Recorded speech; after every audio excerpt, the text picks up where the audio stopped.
الله نحمده ونستعينه ونستغفره ونعوذ بالله من شرور أنفسنا ومن سيئات أعمالنا من يهده الله فلا مضل له ومن يضلل فلا هادي له وأشهد أن لا إله إلا الله وحده لا شريك له وأشهد أن محمدا عبده ورسوله اللهم صل على محمد وعلى آل محمد كما صليت على إبراهيم وعلى آل إبراهيم إنك حميد مجيد اللهم بارك على محمد وعلى آل محمد كما باركت على إبراهيم وعلى آل إبراهيم إنك حميد مجيد من يطع الله ورسوله فقد رشد واهتدى ومن يعص الله ورسوله فقد ضل وغوى أما بعد فإن خير الحديث كتاب الله وخير الهدي هدي محمد صلى الله عليه وسلم وشر الأمور محدثاتها وكل محدثة بدعة وكل بدعة ضلالة وكل ضلالة في النار أعوذ بالله من الشيطان الرجيم بسم الله الرحمن الرحيم يا أيها الذين آمنوا لا تقدموا بين يدي الله ورسوله واتقوا الله إن الله سميع عليم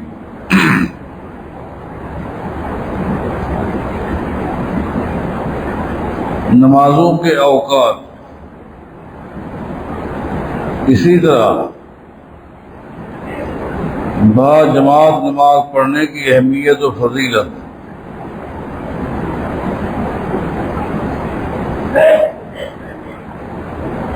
اذان اور مؤذن کے حوالے سے ترتیب کے ساتھ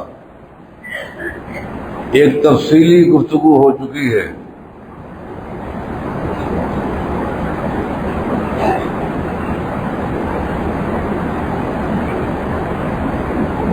امام کا مقام، ان کی ذمہ داریاں، اس پر گفتگو کرنے سے پہلے لازمی سمجھا کہ آج سترۃ المصلی کے اوپر گفتگو ہو جائے کہ سترہ جو ہے اس کی کیا اہمیت ہے، اس کی کیا فضیلت ہے۔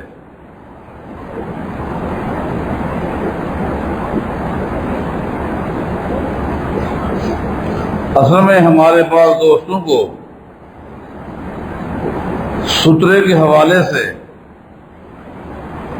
غلط فہمی لگی ہے اور وہ سمجھ بیٹھے ہیں کہ اگر کوئی شخص کسی ویرانہ میں نماز پڑھتا ہے تو اس شکل میں سترے کا ہونا ضروری ہے، اور اگر نماز مسجد میں پڑھی جائے تو اس میں سترے کی کوئی اہمیت نہیں ہے، جبکہ یہ ان دوستوں کی غلط فہمی ہے۔ دینی علوم سے دوری کی یہ دلیل ہے۔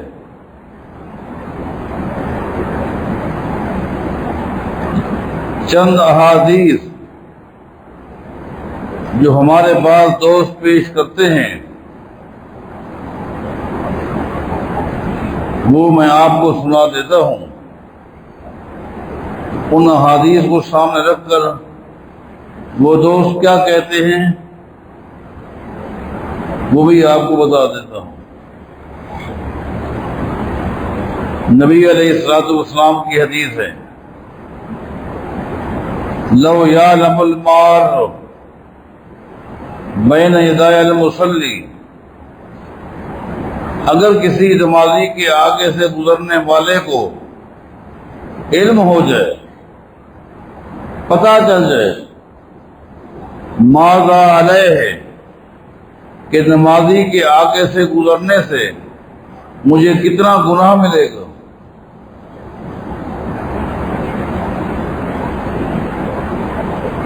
لکان ان یقف 40 خیرا لہ من ان یمر بین یدیہ۔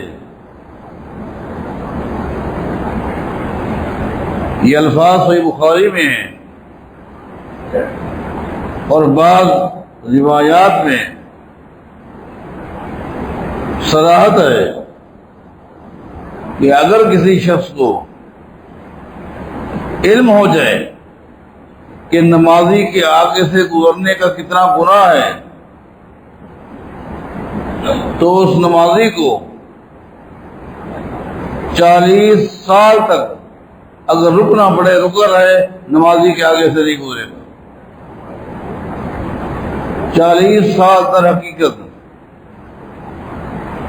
ایک انسان کی زندگی کا سب سے قیمتی حصہ ہے، جس میں بچپنا بھی ہے، جوانی بھی ہے، دماغ، قوت، حافظہ، عروج پر، اس کے بعد 40 کے بعد جوانی کے دن ختم ہو جاتے ہیں۔ مطلب یہ کہ پورا بچپنا، پوری جوانی کھڑے ہو کر گزارتے، اگر اس کو پتہ چل جائے کہ نمازی کے آگے سے گزرنے کا کتنا گناہ ہے۔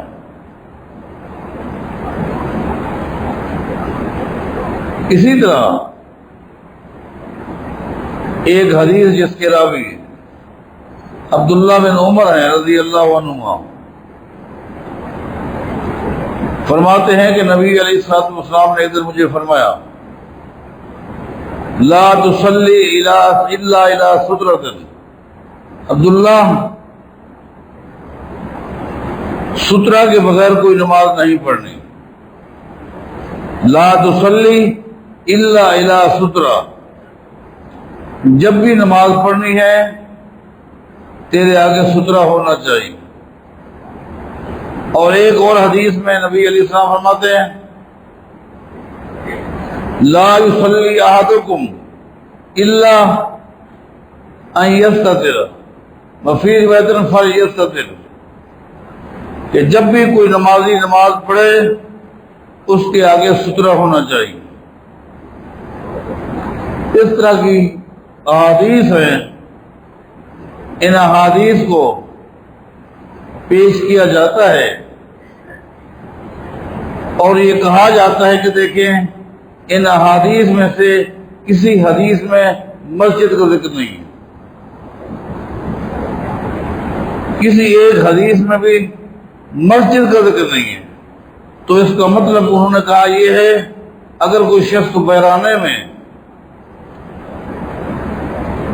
نماز پڑھتا ہے تو پھر اس کے آگے سترہ ہونا چاہیے، مسجد میں سترے کا کوئی تعلق نہیں ہے۔ پہلی بات یہ کہ ان احادیث کے اندر بھی عموم پایا جاتا ہے، ان احادیث کے اندر بھی عموم ہے۔ کہ نبی علیہ السلام فرماتے ہیں، لا تصلی الا الی سترہ، عبداللہ جب بھی تو نے نماز پڑھنی ہے تیرے آگے سترہ ہونا چاہیے۔ اب اس میں عموم ہے، کیا عبداللہ بن عمر رضی اللہ عنہما ساری نمازیں جنگل میں پڑھتے تھے؟ اور ایک حدیث جو میں نے آپ کو سنائی اور یہ پیش کی جاتی ہے کہ اب میں لا یصلی احدکم وفی روایت اذا صلی احدکم فَلْيَسْتَتِرْ، تم میں سے جب بھی کوئی نماز پڑھے، جب بھی، اب یہ اذا کلمہ عام ہے جو اپنے عموم پہ دلالت کرتا ہے. اذا صلی احدکم، جب بھی تم میں سے کوئی نماز پڑھے، فَلْيَسْتَتِرْ، اس کو چاہیے اس کے آگے ستھرا ہونا چاہیے. اس میں نبی علیہ الصلوۃ والسلام نے مسجد اور غیر مسجد یا مسجد اور صحرا اس کا فرق ہی نہیں کیا. یہ خام خواہ یہ کہہ دیا جاتا ہے کہ دیکھیں یہ ساری حدیثیں ہیں، حدیثیں صحیح ہیں، ہم ان کو مانتے ہیں، لیکن کسی بھی حدیث میں مسجد کا ذکر نہیں. یہ دینی علوم سے دوری اور نافہمی کی ایک واضح دلیل ہے. مزید تاکہ میں چاہتا ہوں کہ غلط فہمی نہ رہے اور اختلاف کا خاتمہ ہو، دوری کو قرب میں بدلنا یہ ہمارا مزاج ہے. اس لیے آپ کے سامنے کچھ ایسی نصوص رکھتا ہوں جس میں آپ اندازہ لگائیں گے کہ مسجد کا لفظ ہے کہ نہیں. ایک حدیث جس کے راوی سیدنا انس بن مالک رضی اللہ عنہ، اور یہ حدیث صحیح بخاری کے اندر موجود ہے. وہ فرماتے ہیں لقد رأیت کبار اصحاب النبی صلی اللہ علیہ وسلم، یہ خود بھی صحابی ہیں، انس بن مالک رضی اللہ عنہ فرماتے ہیں لقد رأیت کبار اصحاب النبی صلی اللہ علیہ وسلم، میں نے جلیل القدر صحابہ کرام کو دیکھا، خود بھی صحابی ہیں، میں نے جلیل القدر صحابہ کرام کو دیکھا، یبتدرون السواریہ عند المغرب، جب مغرب کی اذان ہوتی تو ایک دم جلیل القدر صحابہ کو میں نے دیکھا کہ وہ پلروں کے پیچھے آ کر 2 رکعت نماز پڑھتے تھے. اب یہاں یہ صحیح بخاری کی حدیث ہے، اذان ہوتی اور ستونوں کے پیچھے، پلروں کے پیچھے صحابہ کرام آ کر 2 رکعت نماز پڑھتے تھے. اب اس حدیث سے کئی مسائل سامنے آ گئے. ایک تو یہ کہ نبی علیہ السلام کے دور میں صحابہ کرام مغرب کے فرضوں سے پہلے 2 رکعتیں پڑھا کرتے تھے. اس سے واضح ہو گیا پڑھا کرتے تھے. اب اس مسئلے کی بھی مخالفت، جبکہ میں پہلے آپ کو واضح دلائل کے ساتھ بات بتا چکا ہوں. اور عجیب، میں نے آپ سے کہا تھا پہلے، آپ کو یاد ہوگا، ایک ہے کہ مغرب کے اذان کے بعد، مغرب کے فرضوں سے پہلے 2 رکعت نماز نہ پڑھنا، ٹھیک ہے، جو پڑھے جو نہ پڑھے اختیار ہے، لیکن پڑھنے والے کے لیے فتویٰ لگا دینا اور یہ کہہ دینا، فقہ کی سب سے مرکزی کتاب ہدایہ کے اندر ایک باب قائم کیا کہ وہ اوقات جن اوقات میں نماز پڑھنا مکروہ ہے، جن اوقات میں نماز پڑھنا مکروہ ہے، ان اوقات میں سے ایک وقت کون سا ہے؟ مغرب کی اذان کے بعد اور مغرب کے فرضوں سے پہلے. مغرب کی اذان کے بعد اور مغرب کے فرضوں سے پہلے یہ درمیان کا جو وقت ہے کا یہ مکروہ ہے. لا یتنفل بعد الغروب قبل الفرض، لکھا ہے کہ جب مغرب کی اذان ہو جائے تو مغرب کے فرضوں سے پہلے 2 رکعتیں نہ پڑھی جائیں. کیوں؟ کہ 2 رکعتیں پڑھو گے مغرب کے فرضوں میں تاخیر ہو جائے گی. میں نے آپ سے کہا تھا جس ذات پر نماز فرض ہوئی وہ 2 رکعتیں پڑھ رہے ہیں، پڑھنے کا حکم دے رہے ہیں، ان سے بہتر یہ لوگ جانتے ہیں کہ نہ پڑھو اس لیے کہ نماز مغرب کی لیٹ ہو جائے گی. اور دوسرا مسئلہ یہ بھی سمجھ آ گیا کہ صحابہ کرام مغرب کی اذان کے فوراً بعد پیروں کے پیچھے جاتے تھے اور پیروں کو وہ سترا بنا دیتے، سترا بنا دیتے۔ یہ مسجد کا معاملہ ہے، اور 2 رکعت پڑھتے تھے۔ بلکہ سیدنا عمر بن خطاب کے حوالے سے رضی اللہ عنہ، صحیح بخاری میں آتا ہے، انہوں نے ایک شخص کو دیکھا جو مسجد نبوی کے 2 پلروں کے درمیان نفلی نماز پڑھ رہا تھا۔ ادھر بھی ستون ہے، ادھر بھی ستون ہے،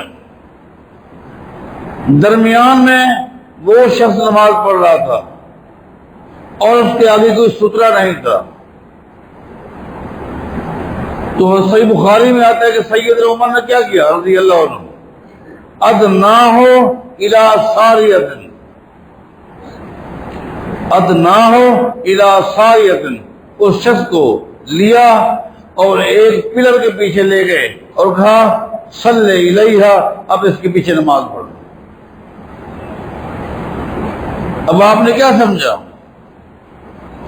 کہ وہ 2 پلروں کے درمیان نماز پڑھ رہا تھا، نوافل تھے، سید عمر نے ان کو لیا اور پلر کی طرف لے گئے اور کہا کہ یہاں کھڑے ہوئے اس پلر کو اپنا سترا بنا کر یہاں نماز پڑھو۔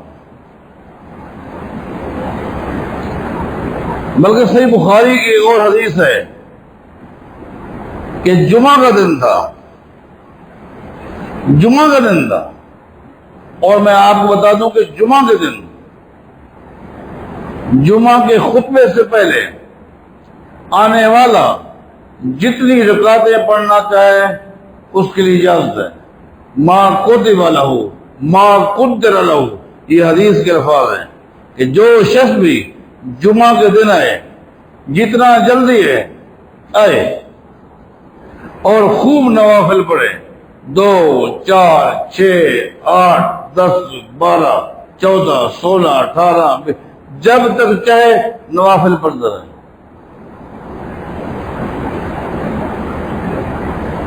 بس جب خطیب ممبر پر آ کر بیٹھ جائے اب نوافل پڑھنا چھوڑ دے، اب وہ شخص جو ابھی آیا ہے وہ بیٹھنے سے پہلے 2 رکعتیں پڑھے۔ اذا جاء احدکم المسجد فلا یجلس حتی یصلی رکعتین، تو باہر سے آنے والا چاہے خطبہ ہو بھی رہا ہو، خطبے کے دوران بھی بیٹھنے سے پہلے 2 رکعتیں پڑھے گا۔ اب ابو سعید خدری رضی اللہ تعالیٰ جمعہ کا دن ہے اور نوافل پڑھ رہے ہیں اور ان کے آگے سترا تھا، صحیح بخاری میں آتا ہے سترا تھا۔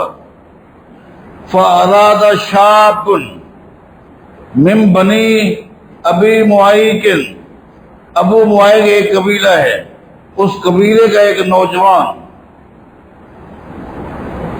ابو سعید خدری رضی اللہ تعالیٰ عنہ اور اس کے سترے کے درمیان سے گزرنے لگا، حالانکہ آگے سترا ہے، آگے سترا ہے، لیکن سترے اور ابو سعید خدری رضی اللہ تعالیٰ کے درمیان سے وہ نوجوان گزرنے لگا۔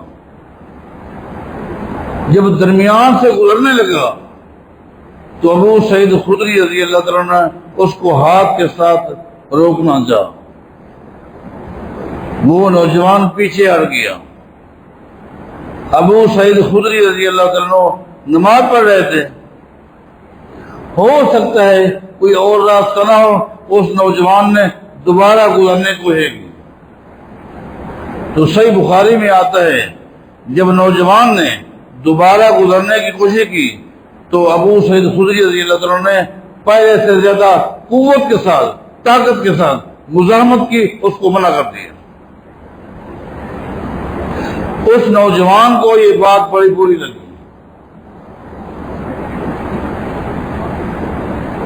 جمعہ کے بعد اس نوجوان نے کیا کیا، سیدھا گورنر کے پاس چلا گیا۔ گورنر کون تھا؟ مروان کے پاس چلا گیا۔ ابو سعید خدری رضی اللہ تعالیٰ کو پتہ چل گیا کہ وہ شخص گورنر کے پاس چلا گیا۔ ابو سعید خدری رضی اللہ تعالیٰ نے انتظار نہیں کی، خود بخود گورنر کے پاس چلے گئے جب گئے وہ نوجوان پہلے سے شکایت کر رہا تھا کہ دیکھیں ابو سعید خدری صحابی رسول ہے، ہم ان کا احترام کرتے ہیں، ہم ان کی عزت کرتے ہیں، مسجد میں نماز کی حالت میں یہ ہاتھا پائی بھی آ گیا، ہاتھا پائی بھی آ گیا۔ ایک بزرگ تھا، میں خاموش ہو گیا، آپ اس کو بلائیں، اتنے میں یہ پہنچ گئے۔ مروان نے دیکھتے ہی کہا ابو سعید کیا مسئلہ ہے؟ بھتیجے اور چچا کے درمیان اختلاف ہو گیا، کیا ہو گیا؟ ابو سعید خدری رضی اللہ تعالیٰ نے اسی وقت گورنر کو نبی علیہ السلام کی حدیث سنائی، فرمایا کہ نبی علیہ السلام کا فرمان ہے جب بھی نماز پڑھو تمہارے آگے سترا ہونا چاہیے، سترا کے پیچھے سے جو آتا رہے جاتا رہے، لیکن سترے کے اندر سے اگر کوئی گزرنا چاہے اس کو منع کرو، اگر وہ باز نہ ہے فَلْيُقَاتِلْهُ، اگر وہ باز نہ ہے تو بڑی شدت کے ساتھ اس کو روکو، مزاحمت کرو، فَإِنَّمَا هُوَ شَيْطَانٌ، اس لیے کہ وہ شیطان ہے۔ سترے کے اندر سے گزرنے والا کون ہے؟ یہ شیطان ہے۔ میں نے نبی علیہ السلام کی حدیث پر عمل کیا ہے، اب آپ کی مرضی۔ مروان نے اس نوجوان سے کہا حدیث کے آ جانے کے بعد اب بحث کا معاملہ ختم ہو گیا، تو غلطی پر ہے، ابو سعید خدری کا موقع صحیح۔ اس حدیث سے بھی واضح ہو گیا کہ صحابہ کرام مسجد کے اندر بھی سترا استعمال کرتے تھے، بلکہ سیدنا انس بن مالک رضی اللہ تعالیٰ عنہ کے بارے یحییٰ بن ابی کثیر بتاتے ہیں، جو کہ بڑے معروف تابعی ہیں، فرماتے ہیں کہ ایک دن میں نے ان کو مسجد حرام میں نماز پڑھتے ہوئے دیکھا۔ کن کو؟ انس بن مالک رضی اللہ عنہ۔ کہاں؟ مسجد حرام میں، بیت اللہ کے بعد مسجد حرام میں نماز پڑھتے ہوئے دیکھا۔ کس طرح دیکھا؟ ناصبہ آسن، انس بن مالک رضی اللہ تعالیٰ نے اپنے آگے سے ایک لکڑی کو گاڑا ہوا تھا۔ صحابہ کے دور میں وہاں نہ تو یہ پتھر تھے نہ ماربل تھا، کچی زمین تھی۔ میں نے انس بن مالک کو دیکھا رضی اللہ عنہ کہ وہ مسجد حرام میں نماز پڑھ رہے تھے اور اپنے آگے سے ایک لکڑی کو گاڑا ہوا تھا اور اسی کو سترا بنا کر نماز پڑھ رہے تھے۔ بلکہ سیدنا عبداللہ بن عمر رضی اللہ تعالیٰ عنہما کے شاگرد ہیں امام نافع عبداللہ بن عمر کے شاگرد ہیں، تابعی ہیں، اور انہوں نے تقریباً زندگی کا ایک حصہ عبداللہ بن عمر کے پاس پڑھنے میں گزار دیا۔ تقریباً عبداللہ بن عمر رضی اللہ عنہ کے پاس یہ شخص امام نافع 30 سال تک علم حاصل کرتا رہا۔ آج ہمارے ہاں 6 سال یا 8 سال کا کورس ہے اور لوگ کہتے ہیں اتنا لمبا کورس، یہ تو بڑا لمبا کورس ہے، کوئی شارٹ کیا جائے۔ اب لوگوں کی خواہش کے اوپر ادارے والے اپنے کورس کو شارٹ کرتے ہیں تاکہ آئیں تو صحیح، کچھ نہ کچھ پڑھیں تو صحیح۔ امام نافع ہیں، 30 سال اس نے شاگردی دی، کس کی؟ عبداللہ بن عمر رضی اللہ عنہ۔ وہ فرماتے ہیں جب بھی ہم مسجد میں نماز پڑھنے کے لیے جاتے، میں اور میرا استاد، میرا شیخ کون؟ عبداللہ بن عمر رضی اللہ عنہ، جب بھی جاتے، اور عبداللہ بن عمر کو اگر کوئی پلر نظر نہ آتا، پلر کے آگے لوگ بیٹھے ہوئے ہیں، جگہ نہ ملتی، تو پھر عبداللہ بن عمر کیا کرتے؟ مجھے کہتے تو آگے بیٹھ جا، قبلہ رخ، تیری پیٹھ کو میں سترا بناتا ہوں۔ تو میری پیٹھ کو سترا بناتے تھے اور پیچھے نفلی نماز پڑھتے تھے۔ اب آپ اندازہ لگائیں، اس کا مطلب یہ ہے لکڑی ہے، لکڑی نہیں ہے تو آپ کے آگے جو بیٹھا ہوا ہے اس شخص کو بھی آپ سترا بنا سکتے ہیں. سترا ہے، سترے کی ایک فضیلت ہے. نبی علیہ السلام کا فرمان ہے آدمی جب نماز پڑھتا ہے شیطان آ کر اس کے دل و دماغ میں وسوسے ڈالتا ہے، وسوسے ڈالتا ہے. وہ باتیں اس کو یاد دلاتا ہے جو اس کو بھول چکی ہوتی ہیں، جو اس کے لیے بڑی اہم باتیں ہوتی ہیں اس کو وہ یاد دلاتا ہے. اس کے ذات کے حوالے سے، خاندان کے حوالے سے، کاروبار کے حوالے سے، برادری کے حوالے سے آئے دن ہر نماز کے اندر شیطان وسوسے ڈالتا ہے. ہمارے لوگوں کون ہمارے کائنات کے امام محمد رسول اللہ صلی اللہ علیہ وسلم. ہمارے لوگوں اگر تم نماز پڑھتے ہوئے اپنے آگے سترے کو رکھو گے تو شیطان تمہیں وسوسے ڈالنا چھوڑ دے گا. آج ہم میں سے ہر شخص غور کرے شیطان کے حملے ہے کہ نہیں؟ ان شیطان لکم عدو فاتخذوہ عدوا، وسوسے ڈالتا ہے.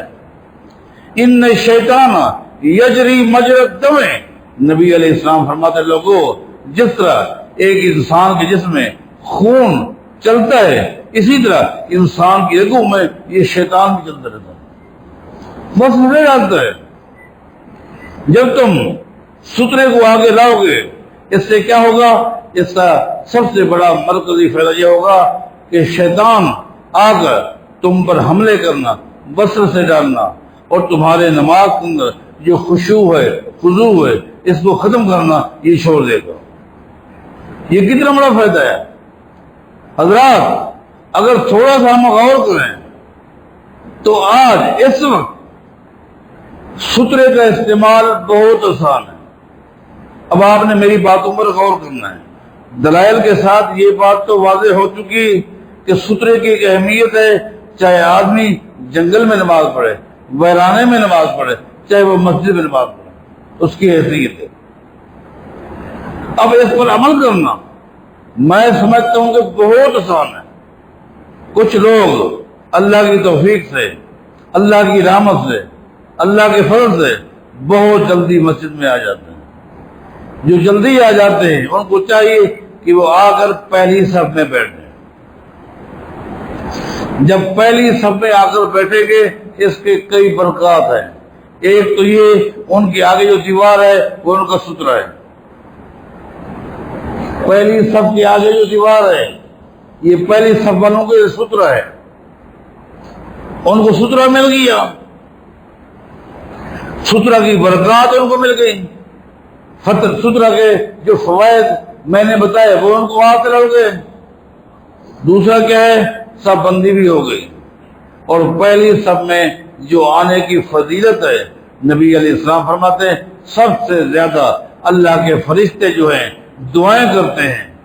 دعائیں کرتے ہیں کن کے لیے؟ پہلی صف میں آنے والوں. اللہ کے فرشتوں کی دعاؤں کے بھی وہ مستحق بن گئے. اب صف بھی ان کو مل گئی، صف بندی بھی ہو گئی، ان کو سترا مل گیا.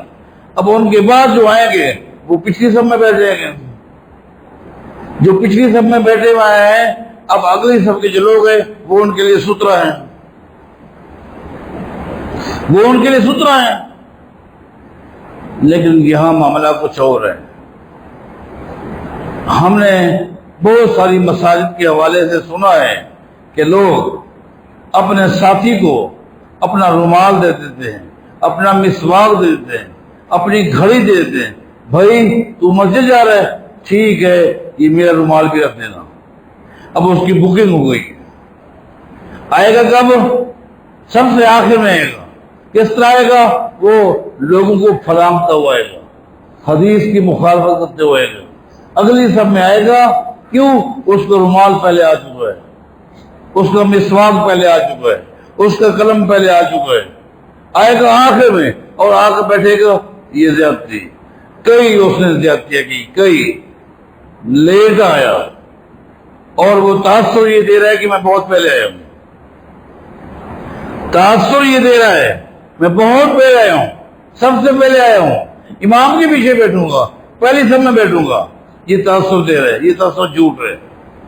دوسری بات ہے لوگوں کو پھلانگتا ہوا ہے، لوگوں کو پھلانگنا کوئی معمولی بات ہے، کتنا بڑا بعید ہے، کتنی گناہ ہے، وہ پھلانگتا ہوا آ رہا ہے، یہ زیادتی ہے۔ اور اس کی وجہ سے آگے جگہ خلا ہے، پیچھے جو دوسرے سر میں آ کر بیٹھے گا، حالانکہ اس سے پہلے آیا ہے، آگے بیٹھتا ہے، نہیں بابا بولتے بھائی نہیں یہ میرے فلاں بھائی کی وجہ، وہ بابا آنے والا ہے، وہ ہے سب آنے والا ہے، یہ اس کی جگہ ہے، اس کی بکنگ ہو چکی ہے، ابھی آ جائے گا۔ اب پہلی صف پر نہیں ہوئی، حدیث میں آتا ہے پہلی صف کو پر کرو، اس کے بعد دوسری صف کو۔ اب اس حدیث کی مخالفت ہو رہی، یہ پیچھے آ گیا، اب اس نے نوافل پڑھنی ہے، اس کے آگے سترا نہیں ہے۔ بابا آتا سترا بندہ، بابا تو بھی آیا نہیں، وہ تو بہت دیر سے آئے گا، اب اس کے لیے سترا نہیں ہے، بغیر سترے کے نماز پڑھ رہا ہے، یہ بھی حدیث کی مخالفت ہو رہی ہے۔ تو میرے بھائیوں میری بہنوں ان باتوں کو نوٹ کرو، سترے کی اہمیت ہے، احادیث بہت ساری ہیں، چند میں آپ کو سنا چکا ہوں۔ اللہ عمل کی توفیق عطا فرمائے۔